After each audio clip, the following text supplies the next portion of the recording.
Hello all, welcome to Ashok IT. In this video, we are going to learn about the shortcuts which we need to use in the Eclipse as part of our Java full stack development. So first of all, when we can launch the Eclipse, suppose here I have launched the Eclipse with my name, like with my workspace, that is Eclipse. Okay, it can ask you to create the new project. So to create the new project in the Eclipse, there are the two ways. We can follow the two ways here.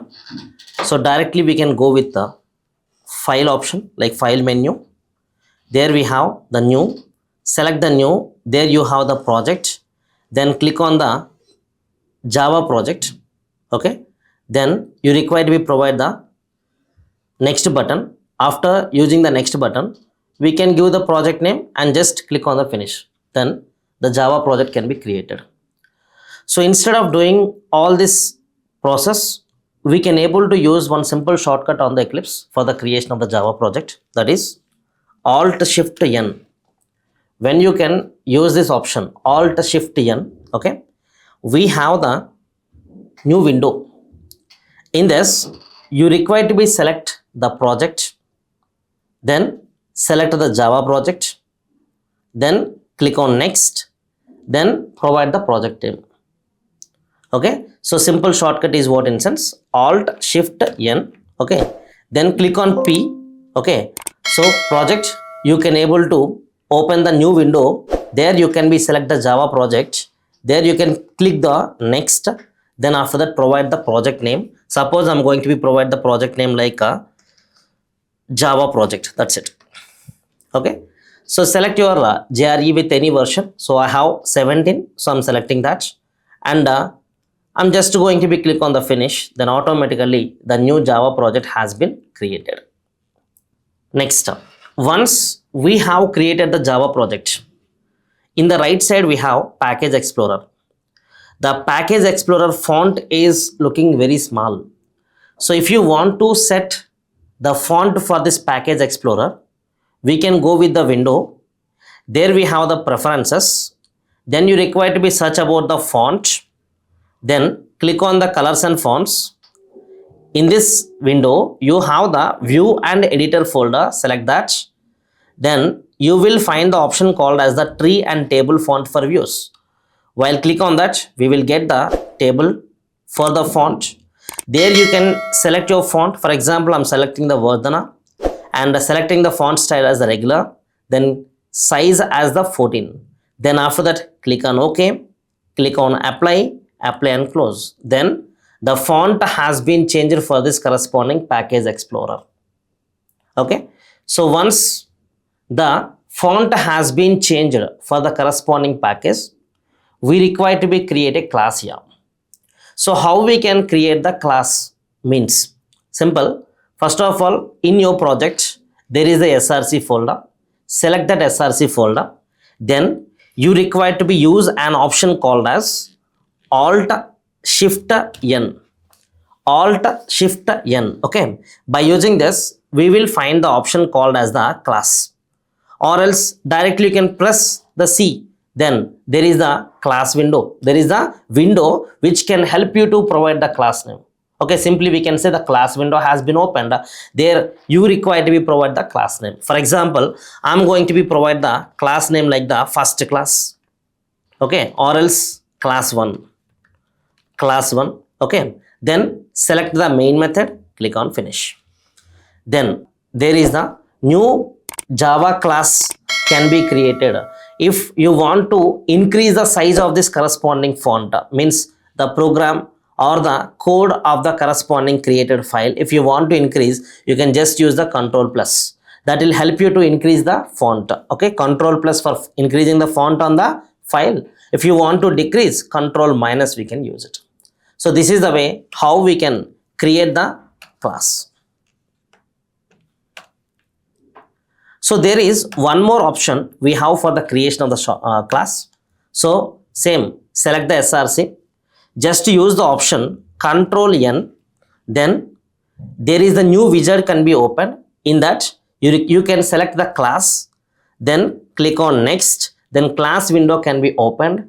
There you can provide the class name. For example, I'm going to be provide the class 2. Class 2. Okay. Then click on finish. Then what happened? There is a new class got created. Okay. By using the two ways, using Alt Shift N and C, the class window can be opened. There we can be provide the class name. Then click on finish. Okay. Otherwise, you can use the Ctrl and N.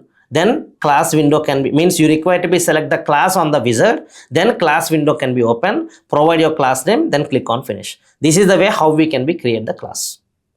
Okay. Then generally, while creation of the class, we can generate the main method. So in earlier, when I was created the class 1, there we were generated the main method automatically at the time of the creation of the class. But while creation of the class 2, there is no main method. That means I forgot to add the main method while creation. Why I forgot to generate the main method while creation. So if you want to generate the main method, okay, there is the option. Just you can type main and use the Ctrl space. Okay, you can just type main, then use the Ctrl space bar. Then there will be the window. Okay, like option window we can be get. There you require to be select the main method. Done. Then automatically the main method can be generated. So at the time of the creation of the class, we can generate automatically by click on the checklist of the public static void main. Okay. If you forgot that, in the class, we can able to generate the main method automatically without any checklist option. So simple, by typing the main, then use the Ctrl space bar. Then you have to be get the notification window. In that you can select the main method. Then automatically the main method can be generated here. So this is one more option what we have. Next, suppose I want to print hello world on the screen. So if you want to print anything, we can use the println. So how we can use the println in the Java? So simple, system dot out dot println. Then after that, whatever you want to print, that we can be write in the double quote. Hello world in the double quote we can be write. Means within the println, parenthesis of the println, we require to be specify the text what we want to be printed. Then you require to be save that code, use the run as button. Then what happen? Automatically the code can be executed. Okay, we can get the output. Fine. But here we have written the println manually. If you don't want to written the println manually, there is the option here. That option is simple. You can type sysout, then use the Ctrl space bar. You have to be get the option called as a print to standard out. Okay, select that. Then automatically the println can be generated. Okay, so there whatever you want to print, that text you can be write in the double quote, hello world. Then save that code, then execute that code, we can get the output. So this is the way we can able to generate the println automatically.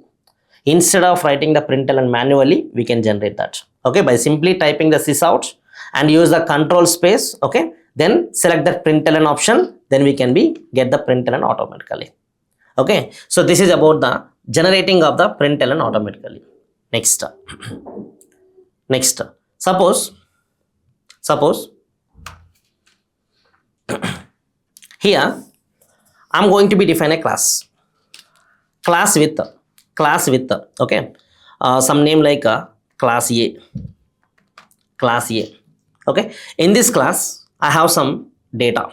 Class is the collection of data and methods, attributes and methods. Here I'm going to be define some data. So the data is int x, float y. So there are the two instance variables have been created inside the class. Okay, so both are private members, private int x, private float y. There are the two instance variables which are the private members of the class A. So if you want to initialize the instance variables or simply the data members of the class, generally we can use constructor. So how we can generate the constructor using the Eclipse automatically means very simple. We require to be use Alt Shift S. Alt Shift S, then press O, then see there is the window can be opened, which can ask to select the fields for which you want to, means with what you want to generate the constructor. I want to generate the constructor with both parameters, so I have selected both. Okay, then by just click on the generate, then see there is a constructor got generated. Okay, so instead of writing the constructor automatically, okay, we can generate the constructor like this. Okay, public setters and getter method both. Then for that also again same thing, we can able to use Alt Shift S. There you can be type R. Then again it can ask for which fields you want to generate the setters and getters. So I want to select all. Then click on the generate. Now see the setters and getters can be generated automatically. Okay, so get X, next set X, get Y and set Y. Okay, for both the fields the corresponding, okay, the setters and getters were generated. Next, if you want to generate any method, for example I want to generate the display method. So to generate the display method, just use display of. This is the notation of method. Okay, after using this you can just type Ctrl 1. Okay, if you want to set the method with the return type to void, then select that. Then see the method signature was generated. Then place the cursor. See the method was generated. Okay, use the Ctrl 1 after giving this corresponding method name with parenthesis. Okay, automatically the method can be generated here. Okay, there you require to be provide the println, like for example sysout. Okay, you require to be provide X, next sysout, then Y. So we can print X and Y using the display method. Okay, for suppose if you want to generate the toString method. Okay, so toString method which can use to print the object data in the string format. Okay, so for that what we can do, we can able to override the toString method. Okay, so if you want to override the toString method, or if you want to generate the toString method, okay, as overridden format, then same Alt Shift S, Alt Shift S, then yes, then automatically the toString method, by click on the generate, okay, the toString method can be generated here. Done. If you want to generate the hash code method, overridden hash code method automatically, same Ctrl Shift S. Okay, then after that you can use the H, then click on the generate button. Now see the corresponding hash code and equals method both were generated here. Okay, so this is the way how we can able to be generate the constructor, getters and setter method, toString method, hash code method, equals method. Okay, next for suppose has a method called, for example there is a method, the method name is the int returning value of, okay, it is going to be written something like 10. This is my method what I have. Okay, so now this method I want to override in the child class. So for that I used to be create a class B extends class A. Okay, so here there is the error. Why? Because the class A must be override the parent class method. Okay, so to override that we have the option called as Alt Shift S. Okay, then use the V. Okay, so which method you want to be override? Which method? So there is a method we have just created. Okay, so the method name is the returning a value. Select that method. Okay, just click on OK. Then what happened? Automatically the corresponding method was overridden. Okay, so this is the way how we can able to be override the method. So if you want to override the method of parent class and the child class, just use the Alt Shift N and then V. If you can be use that the method, okay, there is the window can be open. In that method, which method you want to be override, that method you can be select it and then click on the generate. Then automatically the method can be overridden in the child class. Okay, so these are the shortcuts what we can be mostly use as part of our application development using the Eclipse. Thank you for watching and please share and follow to your friends. Subscribe to Ashok IT. Thank you.